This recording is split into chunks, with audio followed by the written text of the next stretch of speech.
Okay, this is Shane McLaughlin, a longtime member of Cedar Grove Baptist Church. Could you tell us a little something about yourself, your family background, and where you came from? Well, I've always lived in Leeds, pretty much most of my life. Family's one of the founding families, I guess you could say. I guess the first time I was ever here was that I remember was sitting over there watching my sister be baptized by Brother Battle. So that was in the early '60s. So I guess as early as my memories go back. So How about that? But you've stayed in Leeds all these years? yeah, I've moved. I've lived in Jackson, Alabama for 3 years. I lived with my dad up in Scottsboro for a couple of years, and of course Jack State. And I tried getting into the oil business in a sense. I was roughnecking in the oil fields for my cousin who ran 7 rigs in northern Michigan. And I swore I'd never go that far north again, especially during the winter. So how long have you been a member here? I joined, I think I was 30 years old. That would be, was it 1990? Okay. Of course, I was here all my life, but only joined, was saved when I was 30. And who was the pastor here? Brother Earl Starnes was the, Oh, yeah. what do you call it, interim pastor? Uh-huh. He was the one right before Billy. Aw. Were there any other family that were members here when you came to Cedar Grove? You mean like when I Aunts. saved or well, yeah, I guess all of our family came here. Of course, Pug's related, and Preston. My dad was here. Mom, of course, they were members. I guess all the McLaughlins in Leeds that were in church. You know, there was a lot that were not in church, but the ones in church were here. Were you related to the Joneses? Oh yeah, he really was my granddaddy's sister. Oh. I think, is it Lila Gay was their His sister mother. too? Yeah. Yeah.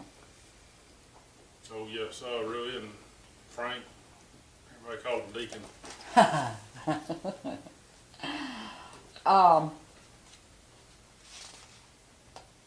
Did you join a class immediately when you came here and were saved?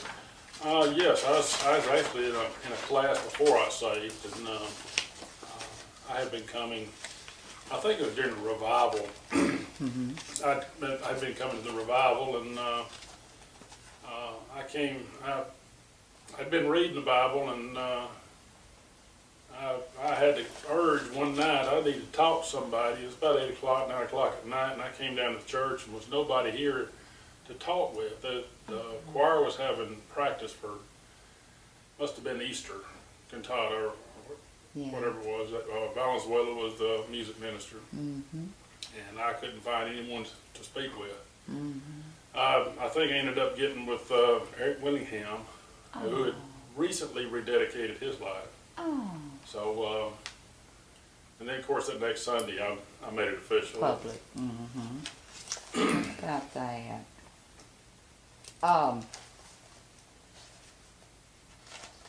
So where were you baptized? In the baptistry in The new building. the new building. Yeah. Okay. Let me write some notes. Okay. What are some memorable events in the life of the church in your early years here?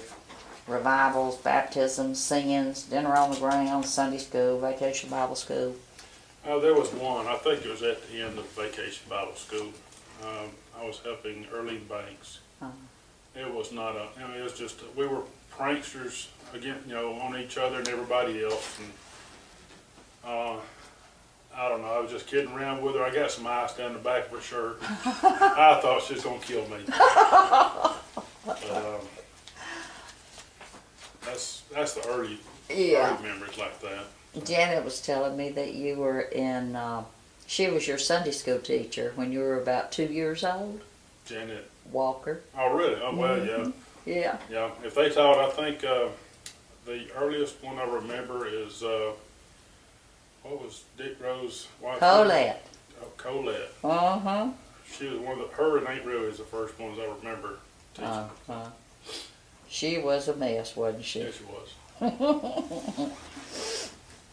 Have you ever held a position in the church? I was ordained as a deacon in 91, I think. Oh. Maybe 92. Mm-hmm. That's about it. Okay.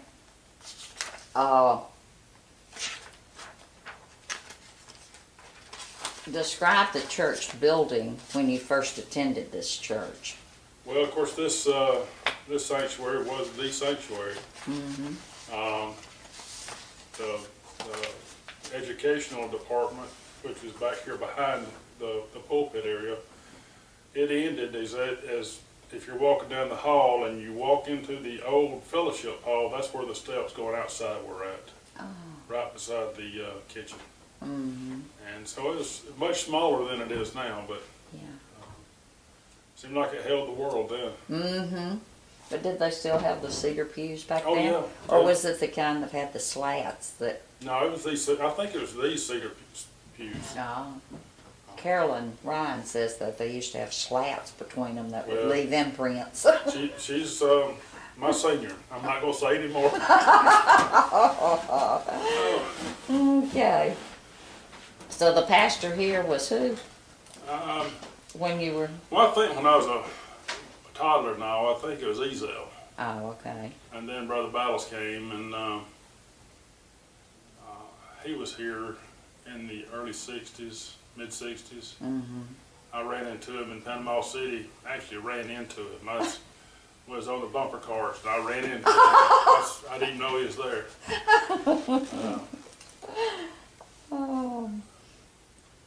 What pastors do you recall that made lasting impacts on your life? Billy Abrams. Yeah. He has made the biggest impact on my life, and I'm sure many others. When he first came, he taught a lot of evangelism courses, and we went on a mission trip together. He and I and Bethany, his oldest daughter, Oh. and went to Spain for 2 weeks. Oh. I bet that was fun. Oh, it was. That's where his heart lies. Yeah. Well, what are some of the other dear old saints that you remember that you would like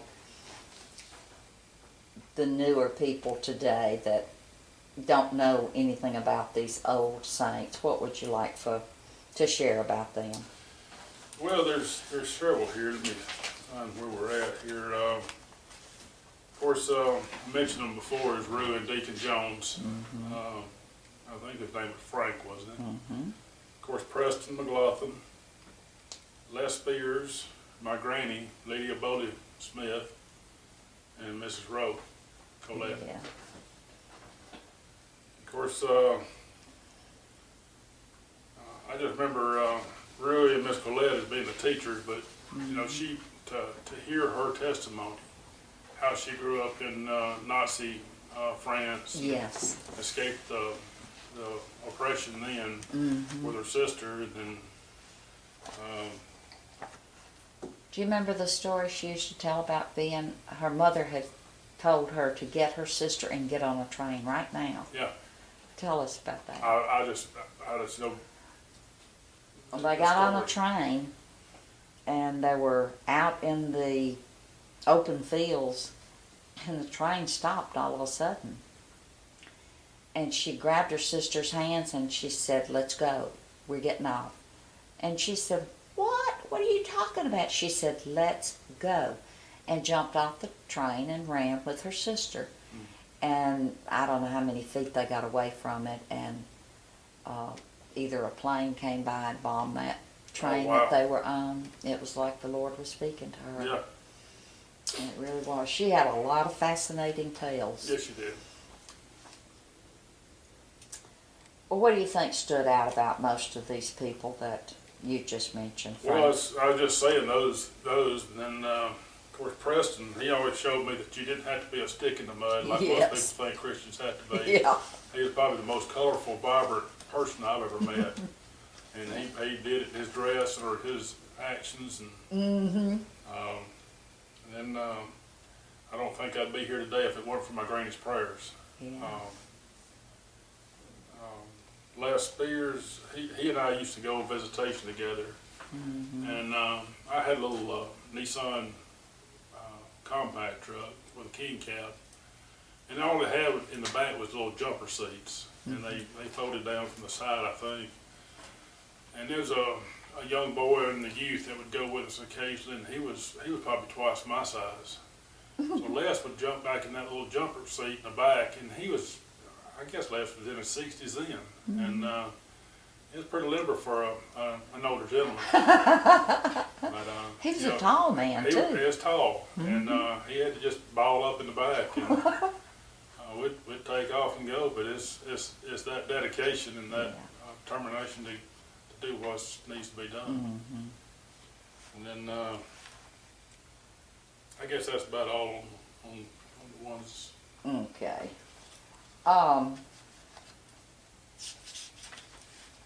What have been the significant events in the life and history of the church you remember?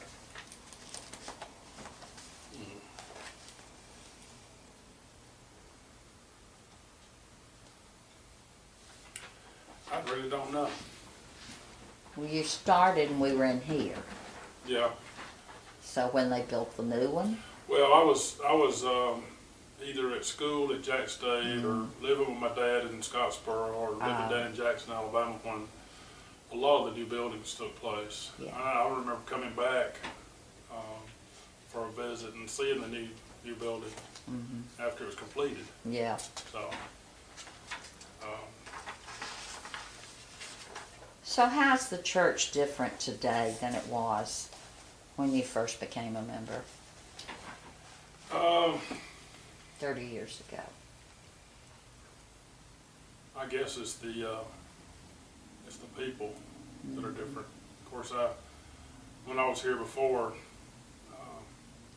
it was, I either knew everybody or I was kin to everybody.